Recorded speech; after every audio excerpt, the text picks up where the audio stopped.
Туғандар, бисмилля деп мына RX 350 аппақ түсті рекламаны баштадық достар. Барыңыздар, ниет қылыңыздар, омин қылыңыздар, мына барыңыздарға шундай машиналар насип қылсын біріншіден, а? Так, RX 350 шығарылған жылы 2010 3.5 таза бензинде, газ жоқ екен туғандар. Американец достар. Машинаның авалы жақсы дейді, 4 VD достар. Анан, мұның басы $18,000 сұрап атат. Содалашы жолдары бар, обмен портер 1, 2 разницасы жоқ екен. Екеуін қайсынысы болса дағы доплата қылып берсе алмашы жолдары қаралады екен достар. Мынандай омыватель фарлар бар екен, баллондары летний екен достар. Повторитель поворот бар екен. Еме машинаға келсек, қысқасы кузовында жасай тұрған еші жоқ. Задний вид камералары бар, спойлерлер ордында туғандар. Қырғыз жұртта документі дағы сразу өткөріп берем дейді. Еме салонға келейлі. Машинаны қараңыздар туғанда. Барыңызға насип қылсын, а?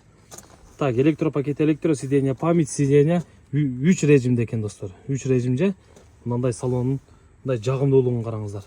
Кожа полктер салып қойған, подогрев, обдув, 4 VD, push start, мультирул туғандар. 85 000 пробег екен. Лобойлардағы таза, ешкенгі салондардағы жақсы өзінің штатты мына жерде чоң монитор бар екен туғандар. Қысқасы машинада айыбы жоқ екен.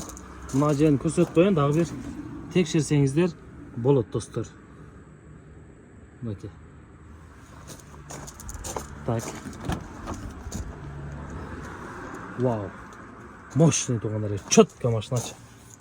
Чехолды саласыздар, чтобы мына кожаны сақтап қалыш үшін. Бірақ кожаланы алдардағы жақшы алды екен. Дареге баткенде болады достар. Байланышыңыздар. Байланыш номерлерін экранға қойын 0.